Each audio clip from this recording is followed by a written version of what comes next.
Okay, put today's date in the top right corner. Today is the 4th.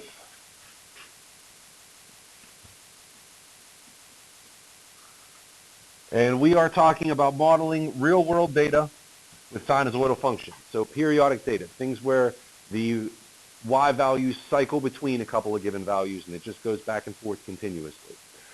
So we talked about sine and cosine, and these are our two basic functions. Y equals a times the sine of k theta minus c plus h, and y equals a times the cosine of k theta minus c plus h. Now, each of these are periodic functions, which means they're cycling between values. The period for sine starts at what? At what point when your input value is 0, what is your output for y going to be with the basic sine function? Hopefully, without a phase shift. Equilibrium. That's where we want it to start. That's without a phase shift.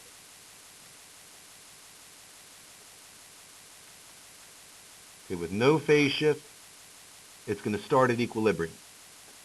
Okay, what about the cosine function? Where does the cosine function start without a phase shift?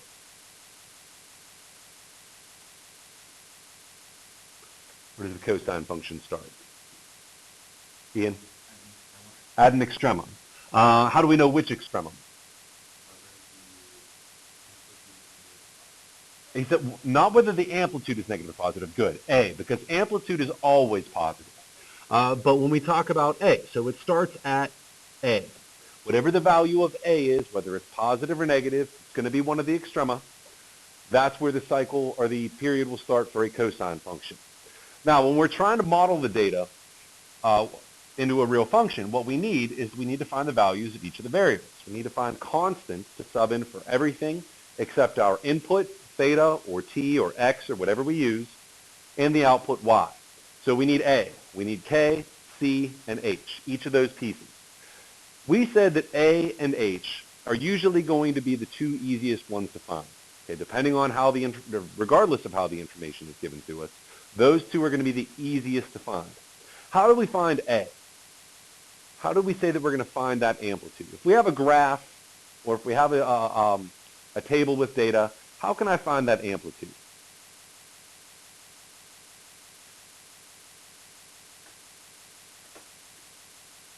That's a good idea. If you don't know, flip back to the notes. It's in there. Jake? It is going to be what's multiplying sine or cosine, but I'm trying to find it. Okay, I'm trying to write the function. So I haven't been given the function. I've been given a graph, or I've been given a description of the data, or I've been given a table somehow. Nicholas? Say that again? Okay, if we're dealing with the cosine, it's going to be where we're starting if there's no phase shift. But if they're giving us a table or if they're giving us a description, that A, that amplitude, is going to be the height. Basically, it's going to be the distance from equilibrium to the maximum.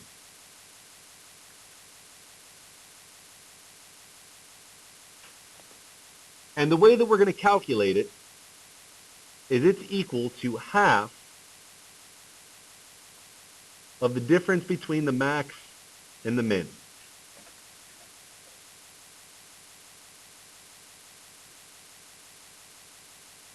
Okay, and that's how we're going to find the A to sub into our function. Okay, what was the next one that we said was going to be easiest to find? Amplitude was one of the first easiest ones. And these two are pretty much interchangeable. What's the other one that's pretty easy to find? I heard someone mumble it. H. Okay, and what is H, Lindsay? Okay, that's how we're going to find it. We are going to do 1/2 times the max plus the min. We're going to do the sum. But what is it? What is it, Hannah? It's the vertical shift, exactly. Okay, it's the vertical shift. Okay, and the way we find it, like Lindsay said, we do 1/2 of the sum of the max and the min. Okay, and that'll give us the H. That'll give us the vertical shift, which is if we wanted the equation for the line for equilibrium, y equals h is the equation of the line of equilibrium. Okay, so if the question asks for you to find that, which I think on a couple of the assignment problems it does, this is what you're looking for. Y equals h. It's the constant function. It's a horizontal line. Now, the c and the k, those ones that were a little bit trickier to find. Okay, c and k. What does k primarily affect? Okay, we've been working with k for a while. K is nothing new. What does k primarily affect? What change in the function? Ratch? The period. Okay, it primarily affects the period.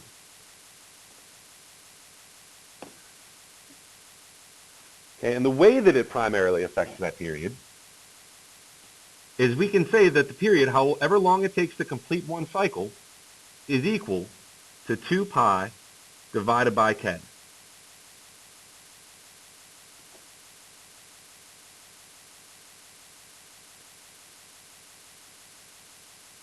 Yep.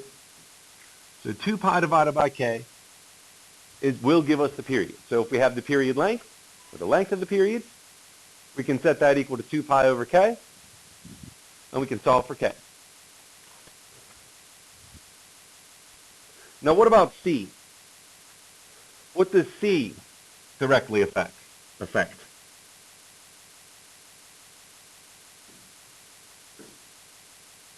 Well, think about all the things that we've talked about. We've talked about the amplitude. We've talked about the period. We've talked about the vertical shift. What's really the only thing left to talk about? The horizontal shift. And Ian, what do we call that? The phase shift. Okay, that affects the phase shift.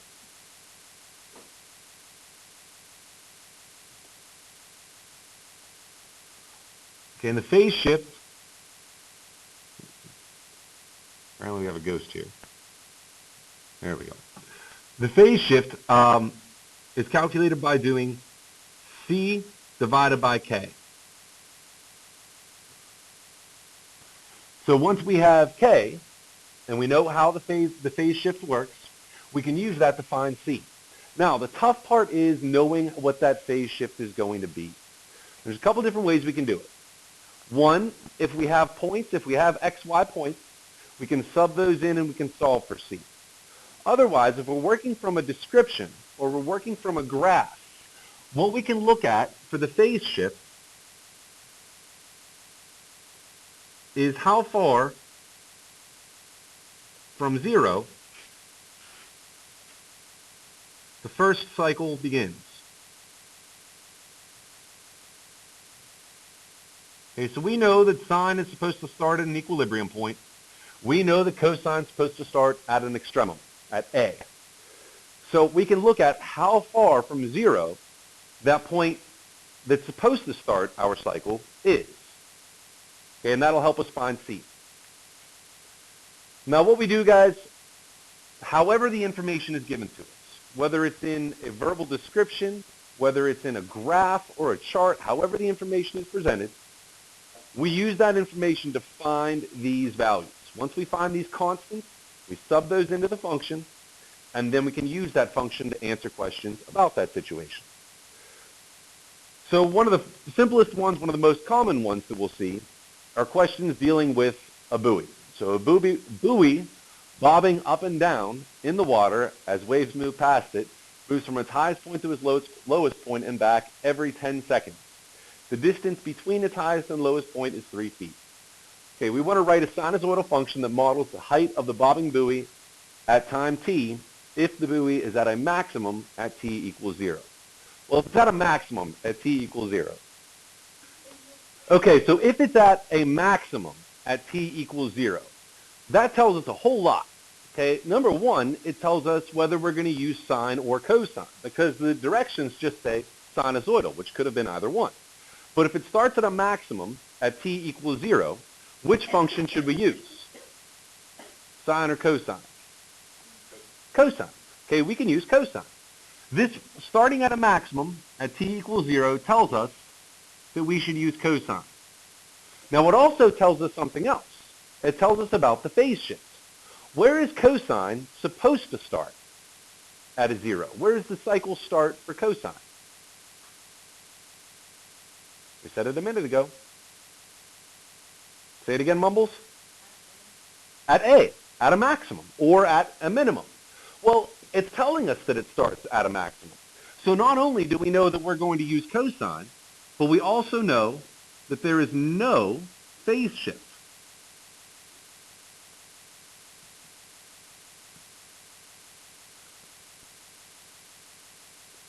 Okay, by telling us that it starts at a maximum, we can pick cosine, and that also tells us that the cosine function is starting where it's supposed to, so there's no phase shift. So we don't even have to worry about C in this case.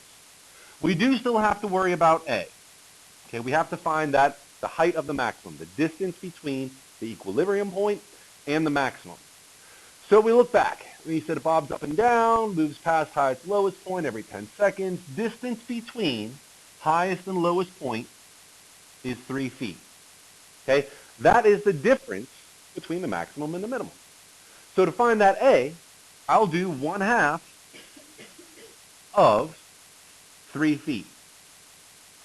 And that tells me that the amplitude of these waves is 1.5 feet. And because because the function is starting at a maximum, what else do we know about A? We know one more thing about A because we're starting at a maximum. It's going to be positive. It's a positive 1.5 feet. So great.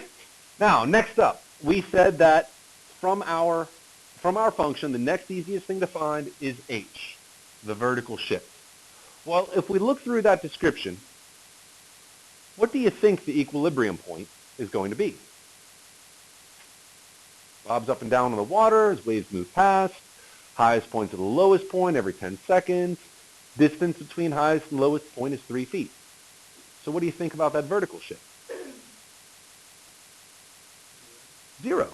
It doesn't say anything about it.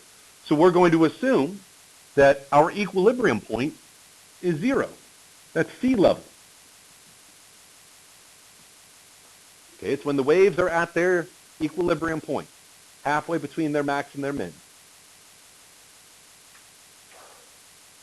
Okay, next up, we want to find K.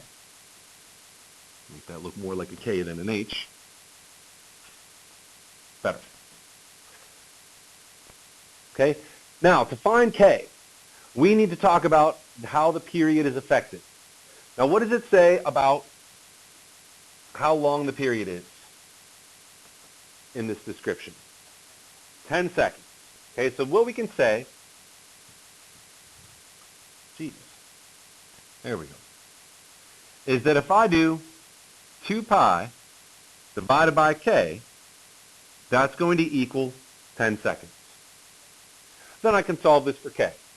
So 2 pi equals 10k, and pi over 5 is equal to k. So I have A, I have H, I have K. The only thing left to find is C. Now C deals with the phase shift. And what did we say about the phase shift? There isn't one. So that means my C, in this case, is 0. So our function, our setup, y equals A times the cosine of k. Now we would use theta, but they're telling us to use t for time. So we'll use kt minus c plus h. And remember, guys, anytime we use any formula, we should write that formula down. Then we can sub directly into it. And we'll have y equals 1.5 times the cosine of pi over 5 times t minus our c is 0 plus our h is 0. Okay, sub directly into it and then simplify it down. With those zeros, we can simplify this a little bit. We can say y equals 1.5 times the cosine of pi over 5 t. And we don't need the minus 0, and we don't need the plus 0 either. Okay, so there's our function.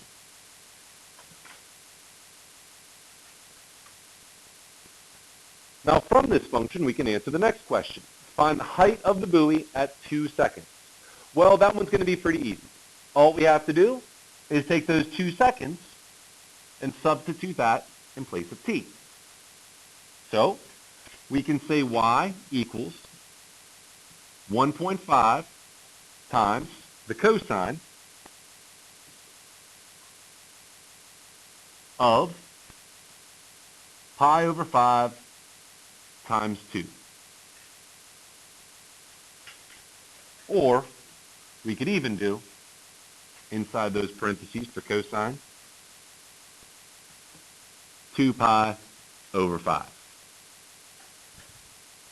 Now, if we sub that in, what's the one thing we should absolutely make sure of before we start pushing buttons on the calculator? Renee? Good. This equation, because we dealt with 2 pi instead of 360 degrees, we need to make sure that we're in radian measure. So make sure the calculator's in radian measure, and then go ahead and push the correct buttons in the correct order.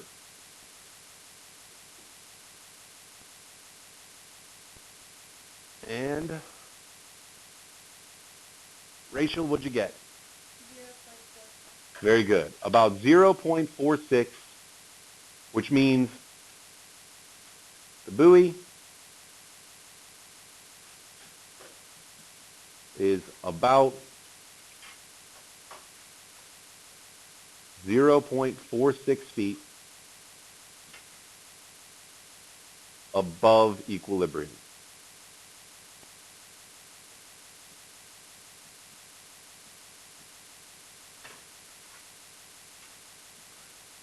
At t equals 2 seconds.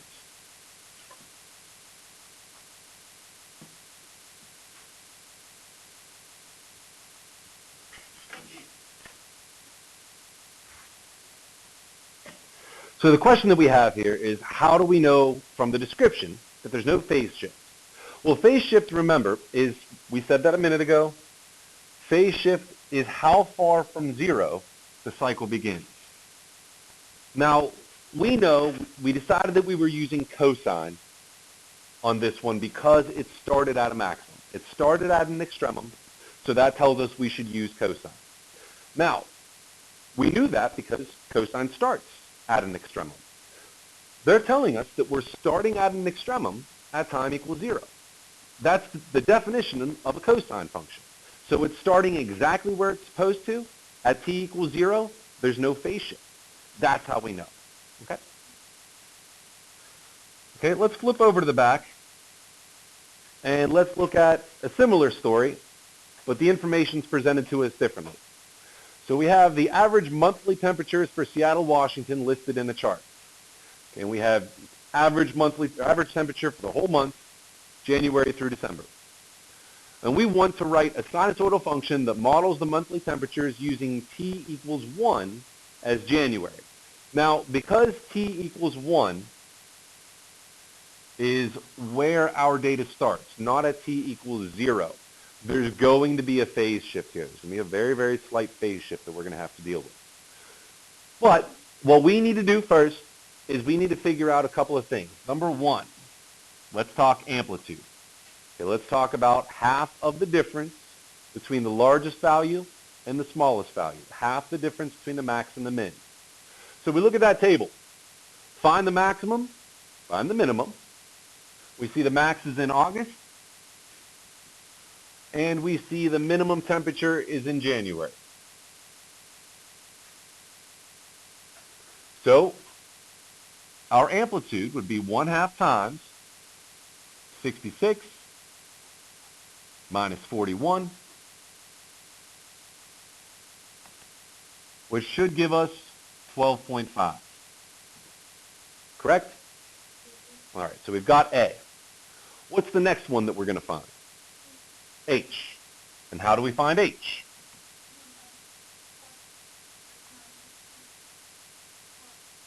Good. 1/2 times the sum of the max and the min.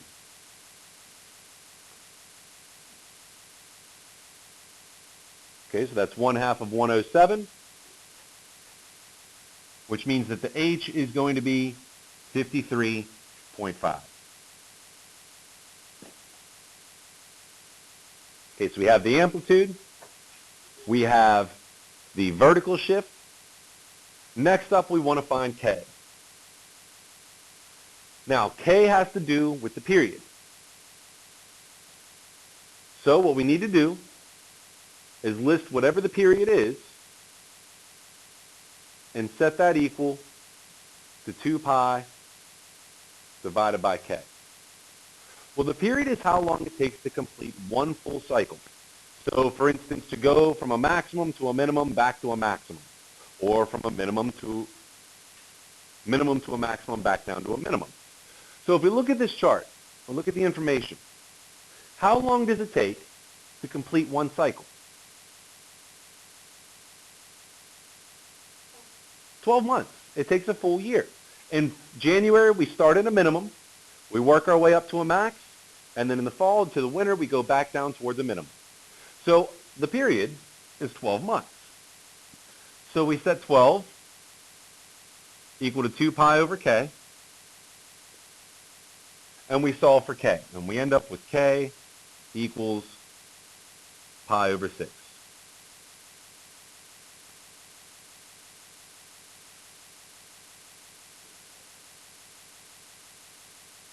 Okay, then we need to find c.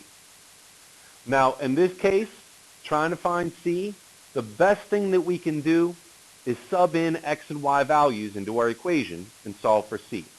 So let's take everything that we do have so far, and let's sub it into y equals a times, well, let's choose. Do we want to use sine or cosine? Want to use sine? Fine with me. So sine of kt minus c plus h. Sub in everything that we have, and y equals 12.5 times the sine of pi over 6t minus c plus our h, 53.5.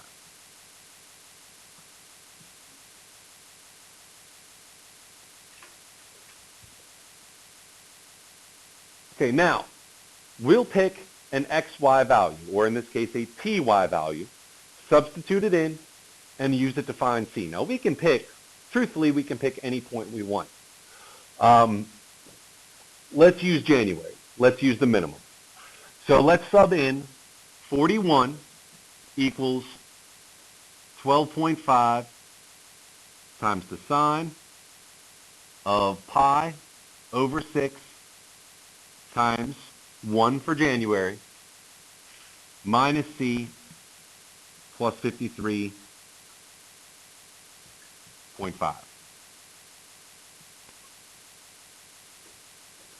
Okay, and let's solve for c. Well, how do we solve for c? We're going to solve using pretty much basic algebraic principles. So look at where the c is in the equation, and let's do everything we would do backwards to get that c by itself. So where would I begin? Tyler, where would I begin to get that c by itself?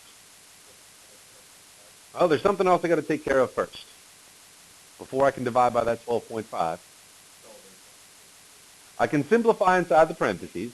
I could say 41 equals 12.5 times the sine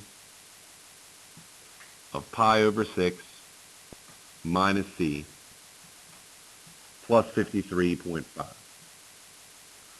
Okay, so I can simplify a little bit. Renee? Subtract the 53.5 from both sides. Okay, that'll cancel it over here.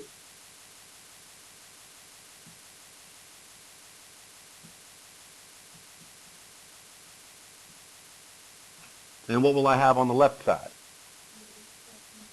Negative 12.5. Okay, then what? Now we can divide both sides by 12.5. And we'll get negative 1 equals the sine of pi over 6 minus c.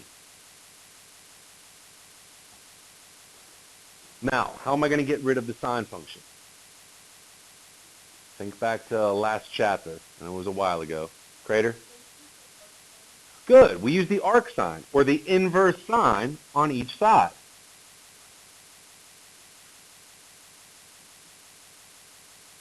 So the inverse sine of negative 1,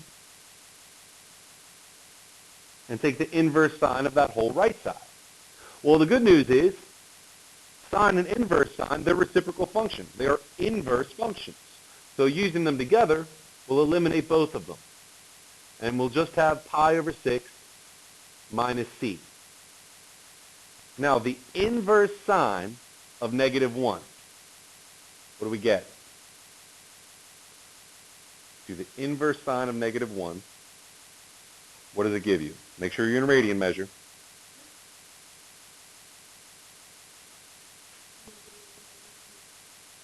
Negative what now?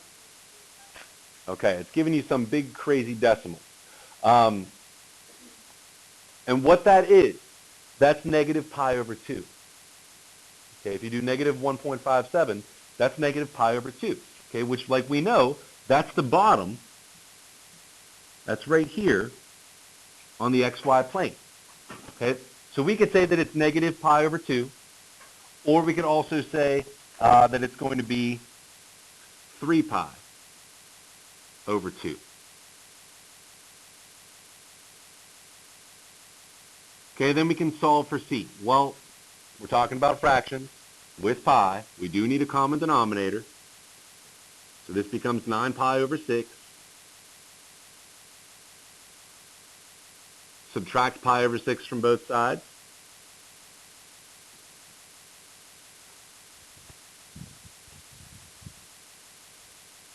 And because that is negative c, or the opposite of c, divide both sides by negative 1. And negative 8 pi over 6 is our value of c. So now we have all of the variables that we need, all of the constants that we wanted to substitute into this equation. We have all of them, including that one that we were missing, c. So we'll take this one that we used earlier, the one that was missing is c, and now we'll substitute the one missing piece back into that equation. So we'll have y equals 12.5 times the sine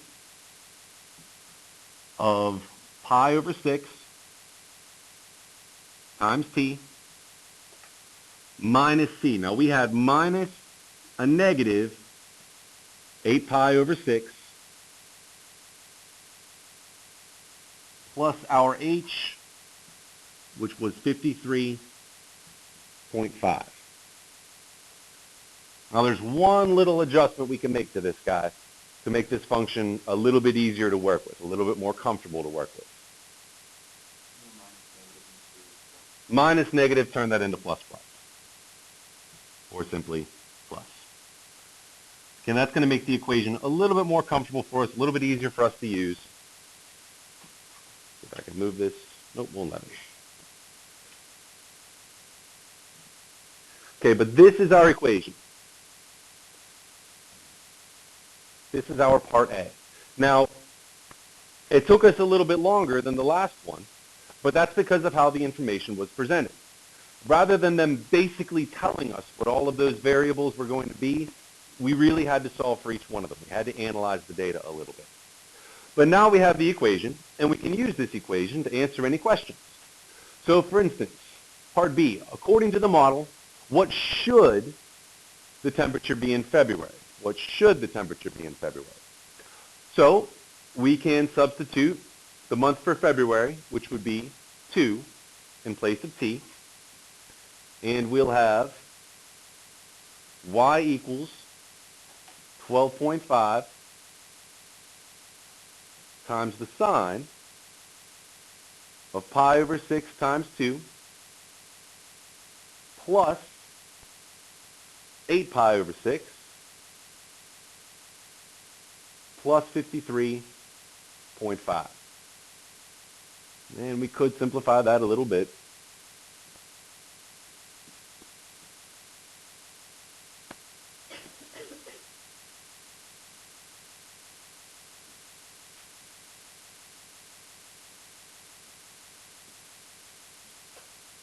And we could take that one step further so there's fewer buttons for us to press.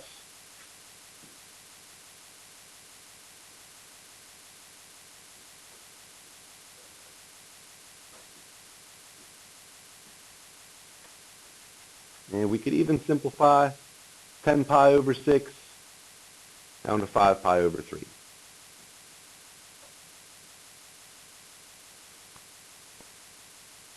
Okay, but regardless of how much we simplify before we type it in, as long as we type in correctly, keeping in mind the calculator knows order of operations better than we do, about what should the average temperature be in February?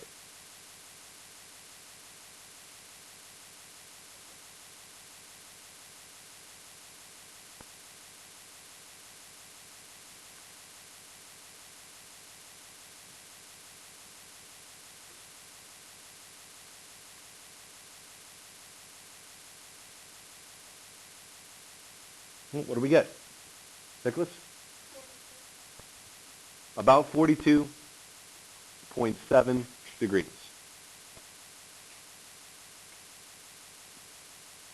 Well, let's go back up to our table. Take a look at the table.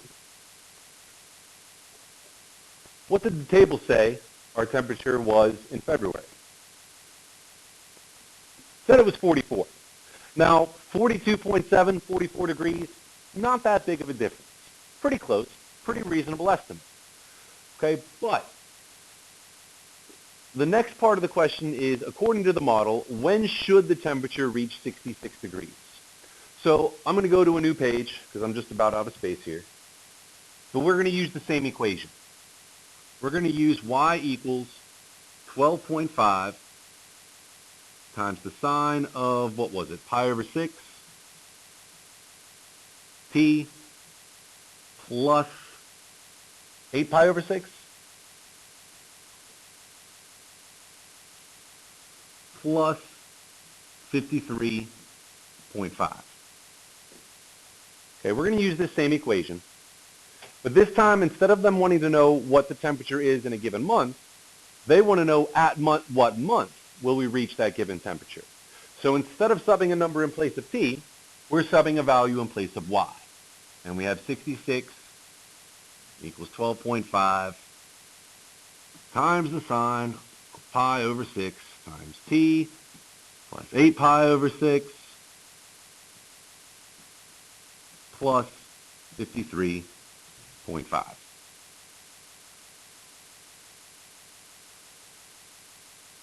So this is going to be really, really similar to when we had to solve for C.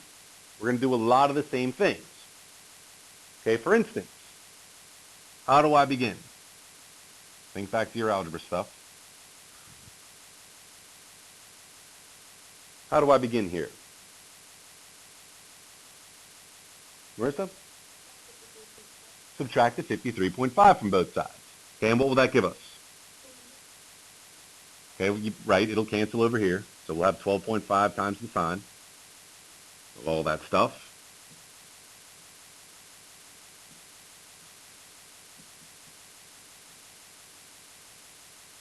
Okay, and on the left side, 12.5. Okay, now what? Divide both sides by 12.5. We get 1 equals the sine of pi over 6t plus 8 pi over 6.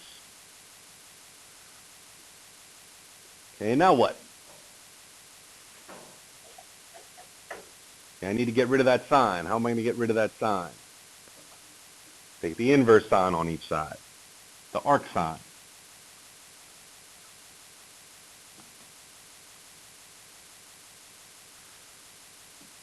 Okay. On the right side, good news, the sine and inverse sine cancel, and I just have pi over 6t plus 8 pi over 6. Okay, inverse sine of 1, what does the calculator display? 1.57, but we know the more exact value of that is what? Pi over 2.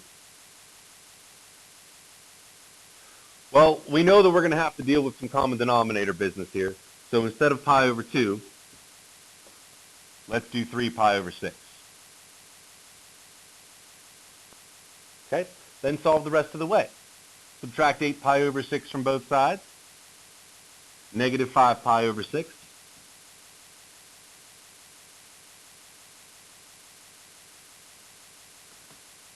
Equals pi over 6 times t. Divide both sides by by pi over 6, and we'll end up with negative 5 equals t. So that means 5 months before January. Okay, and if we look at our table, 5 months before January. Okay, if we look at our chart and we look at 5 months before January, where does that put us? Where does that put us 5 months before January? Puts us in August. Okay, does that sound about right? Okay, so our model is actually pretty efficient. It actually works pretty well for us. So according to the model, when should the temperature reach 66 degrees? It should reach 66 degrees in August.